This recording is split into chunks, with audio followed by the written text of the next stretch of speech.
I hate to do this. This is actually not something I want to talk about because it's highly emotional. People, everybody wants to be right, and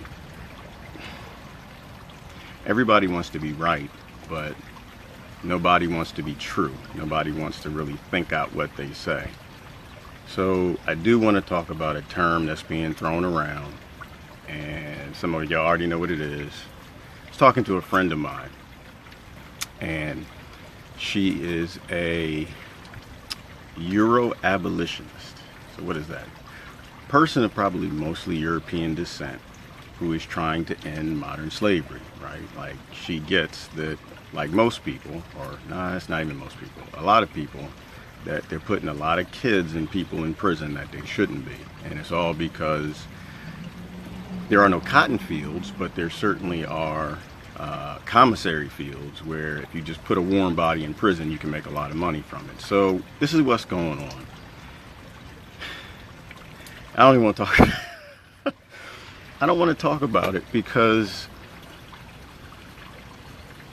people put all of their hope in political parties, right?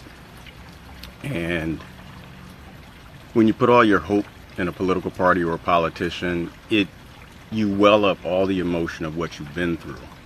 And when somebody attacks that, or somebody breaks down that narrative, you buck against it, right? Like you. All right, so I'm just going to jump into it. If you're looking for like a really polished talk, I'm not the person, right? Like, I'm just ranting because I feel I got to say this. I've been an activist for a long time. So for some of y'all who are just getting active, welcome to the movement. And I hope you figure out what your actual objective is. And I hope that you can process the effect of your actions as to whether they're counterproductive or if they're productive. So, all right, so I'm just gonna go ahead and put it out there. Somebody asked me, does white privilege exist? Now, mind you, I grew up in the 80s. There was a lot of good comedy about this, right? Oh, man. And I think it was probably going into the 90s. And Dave Chappelle, if y'all ever watched Dave Chappelle, he got off the train. So he was riding the train. I don't know where they would go. It was in the city somewhere. And a couple black folk got on the train, some white folks on there. And Dave Chappelle and the black folks, they got off the train. No, and it was the Dave, he was dressed and had on, I guess you would call it whiteface or whatever. And as soon as the black people got off the train, all the white folks started dancing and playing music and passing out hors d'oeuvres and caviar. It was the funniest thing. It was funny as hell. So, yeah, and that stuff is hilarious. I love stuff like that because I think a lot of people take themselves way too seriously. But, so seriously, and if you want to hear what I think, hang in there. You know, it's going to be a rough ride, but I'm trying to view things from all perspectives. So, does white privilege exist? Hell yeah. But black privilege exists too, right? So I grew up in a weird town that was mostly black folks. So we had all types. We had folks on this side of the tracks, and we had folks on that side of the tracks. You had black folks that drove the Benzes and lived in the mansions, and you had the black folks who lived at the equivalent of the trailer park. Right, and then you had some very poor white folks too. So, and I know some of y'all already got mad, you're pissed off. Oh, yeah, why he's the white? So, but when we say those terms, what do they mean, right? It means that. So I guess with white privilege, it means that because you're of a Euro persuasion, you're gonna get a hand up in situations that I'm not. And if I guess black privilege would be the same thing. It means if I have black skin, Afro, whatever lineage, then I'm gonna get a hand up in certain situations. So in my life, and I'm not gonna say I got a ton of experience, but in my life, I've seen both. I've been, oh man, I went to this crazy school, right, where you had the children of black millionaires, and you had the children of really impoverished inner city, Washington, D.C., crack mom kids. And I went into the business world and I saw a whole lot of stuff there that I will never repeat. And I've seen both, right? I've seen privileged black folk hand out things to other black folk that they shouldn't have done because they were black. And I've seen privileged white folk hand out things that they shouldn't have handed out to folks that were white. But it didn't have to do so much with their skin as who they were, right? Like, I've seen so I'm not white. I don't know if you can tell that. Look, I'm not, but so I can't talk about that side too much. I can only talk about the things that I've seen and I guess, but I can't tell you for sure. What I can tell you for sure is the black elite hate black people. Oh my God, and they give out favors to each other all the time, right? And this is not new because we saw that in the civil rights movement also. They prefer you, if you're from a certain family, if your mother has a certain job or your father has a certain job or business, they take care of you. And if you are just the average middle class black person, you're trash. All they do are give you terms to keep sides divided so they can make money. Go ahead and put the Congressional Black Caucus on notice on that one, right? Because it was diagnosed well. If you ever want to find out, like, yeah, I hit Clinton a lot, right? Because Clinton put more black people in prison than slavery, right? But he didn't do it alone. The Congressional Black Caucus helped him. And if you ever want to look at the history of it, it's very well documented. There were 5 of them who stood up and said, no, brother, this is slavery. We're not doing that, when he handed out all those laws. But the vast majority, you want to jump down, turn around, pick a bale of cotton, they just went right for it. Why? Because if you really know history well, you know that slavery is not about race. It never was. It's about money. And when you got money and your job is you make money from racial tension, you're not going to try to stop racial tension. Now, you may not try to encourage it, but you're not going to try to stop it. You're going to hand out terms to get people fighting like white privilege. And so, but as much as I don't like that term, and as much as I think that term does not apply to probably 90% of us, because it doesn't have to do with race, it has to do with privilege and who they want around them and their regimes and business deals, building their group in an organization. Do you get it if you have white skin alone, or do you get it if you have black skin alone? Do you get it? I'm sure there's Asian privilege, I'm sure. I know that, well, there's Chinese privilege over other races like the Filipinos and Japanese, and there's Japanese privilege too, and then I'm sure there's some sort of Latino privileges, but does everybody of that race get it? And I think the answer to that is no. I think serfs are serfs. I think serfs, if you don't have, close to $1 billion in the bank, you're a serf, and no one gives a damn about you. Their goal is to get you fighting with each other. And we've seen this before, right? We saw this with the populist movement. We saw this when, the names, I hate names because you say names and people, they jump off the boat because they associate themselves with it. But it's just history, right? So you saw this with the conservatives in the Democratic Party when they invented the term white supremacy. Why did they do that? They did that because the black farmers and the white farmers got together against the railroads and the corrupt politicians and said, "The hell with y'all." They were building up steam, they were building power, they realized, damn, we are just alike. We got the same enemy. And they got together, the ruling elite, and figured out, wait a minute, whoa, we can't have this. The slaves and the commoners, like, no, they're getting together. No, you can't have poor black people and white trash getting together. No, we got to stop this. Thus, they invented segregation. Why? Because they wanted to put in a culture of, you're trash, but you're slightly better than the black trash. And it worked. It successfully worked. It was step one in breaking apart people who have everything in common. So what brought this on is there's a friend of mine, and she's an abolitionist. She's of Euro descent, and she is fighting to open the prisons and get people out of them who don't belong in there, peaceful people. And of course, a lot of them are black. But from a statistical perspective, does that matter? Yes. From a personal perspective, a life perspective, does it matter? No. If you were being discriminated against, disenfranchised, you don't care about the statistic. And this is why the statistics exist. And this, I'm sorry, but the Democrats play this game too much. Those statistics exist to divide people. Why? Because if you grew up in poverty as a white person, they don't want you getting together with the folks who grew up in poverty as a black person. And so they come up with this. So let's say that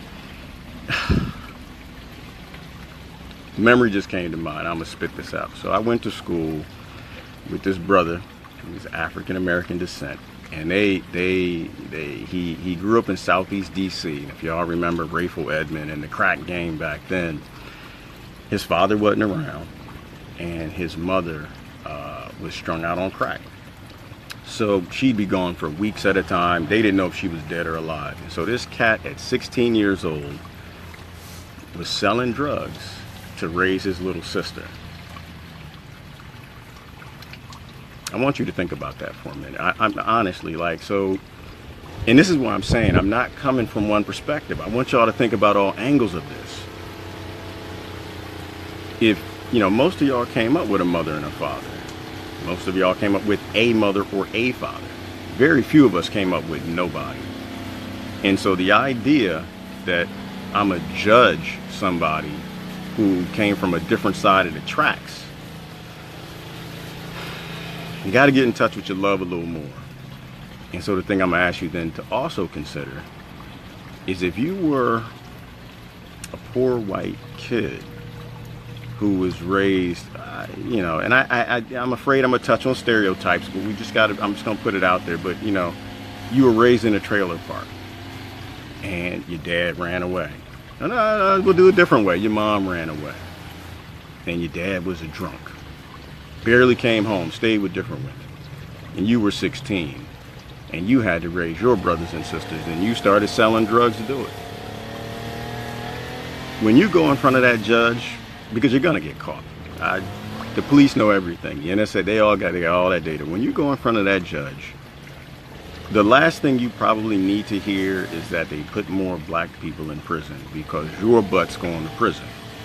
From a personal perspective, these statistics mean nothing. You were done wrong. You didn't ask to be here. You didn't ask to be born, but you were going to prison for a very long time. You were selling drugs. You're going to prison longer than a rapist and sometimes a murderer.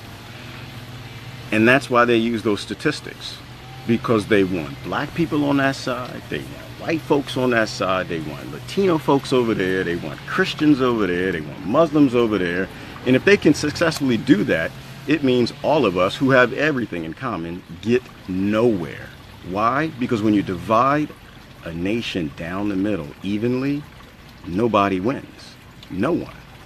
Because whoever's in power, who's basically just siphoning the wealth, putting more people in prison, starting more wars. They just determine which billionaires get the money. But all the billionaires get the money. And the stupid people sit here and keep fighting. So I gave that example because I want you to think about this. So when someone says white privilege, you're not supposed to respond to it because it's racist to respond to it. I personally want you to respond to it. You got to take it on. You got to step up to the plate, and you got to break down these narratives. Not because it's wrong, but because it doesn't apply. Like, the correct term would be elite white privilege and elite black privilege, right? Because that privilege is just for the elites. It's not for any of us. They don't give a damn about us. We're all tokens. But you got to take it on. Because until people come together, but I want you to take it on with love. Like, don't, understand where some of these folks are coming from. Some of these folks are new to activism, right? They're like new to it, and they're angry and they're frustrated and they've seen some horrible things, and they're told by their political party to say these things, right? Like, we just witnessed the biggest pulling of the race card in the history of the human race. My God. And y'all didn't call me first. Y'all should have called me first. Like, hey, kid, y'all, listen, this is what we gonna do. We're gonna pull the biggest race card. Most of us ain't even black, but we're gonna pull this big race card. So this is why I can't play with y'all Democrats, but it's fun. It's fun anyway. Can't play with y'all Republicans neither. So that's all I'm gonna ask you to consider. I'm gonna ask y'all to consider that we all come from the same place, right? We all come from the same side of the tracks. Some of us come though from some of us didn't even get to a side of the track, and that's why that anger is there. And I had that anger. You know, I'm just reformed, right? I grew up. They gave me the anger. Boy, went to school, went to college. I had my Malcolm X shorts. If y'all remember, I had my dashiki. I had my African medallion. Back to Africa. I love my white brothers too, but we gotta step up, and and my first professor sat me down, African American studies, and he explained that the black elite are not on our side. They are not anywhere near our side. The black elite will work with the white elite quicker than they work with anybody else. And the white elite will work with the black elite too, because they're not stupid like us. It's all about money for them. And they know how to play us against each other to a fiddle. And once I realized that, it changed me, and I got involved in children's rights and blah, blah, blah, blah, blah. And once I really started to, because I was coming from a certain perspective, right? I was trying to save inner city kids, but a few brothers got involved from the Euro side. And when you started to see the conditions that these white kids were growing up in, oh my God, it mimics the condition these black kids are growing up in. And all these kids, before the age of 25, if you follow neuroscience, their frontal lobes aren't developed. They're not making decisions like a human being, right? They don't even have a human brain. The frontal lobe cannot form decisions. And so they get caught up, right? They do things for survival because the laws put them in survival mode. And so once again, I don't want to rant. I'm ranting at this point. The intent of this was just to kind of speak to this whole tapping into white privilege stuff. Y'all let it go, man. Just, if your intent is this, to fix things in this country, if your intent is to kind of make a future for our country and all of our kids, you got to really do a better job of figuring out who is your ally and who are your enemies. Please, think about it. If what you say divides people that historically the ruling elite are scared of when they get together, the middle class across the aisles, for what's right and not funneling money up to billionaires, and if the terms you use shut people up because the Democratic Party tells you to use them against people who don't 100% go along, they only 80% go along with the the establishment narratives, survival of the fittest. That's all. It's survival of the fittest. If we're not smart enough to figure out that these terms were given to us by the ruling elite, so we will not get together, these terms are no different than segregation, then we don't deserve to be here, right? We ain't gonna make it, because things aren't getting better for the average person. They're getting worse.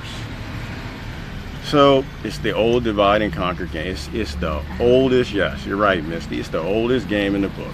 So I'm gonna go ahead and end this, but that's my 2 cents. I just want you to just think about, what is your ultimate goal? Is your ultimate goal drama, entertainment, to get post likes, to shut up someone who doesn't agree with you?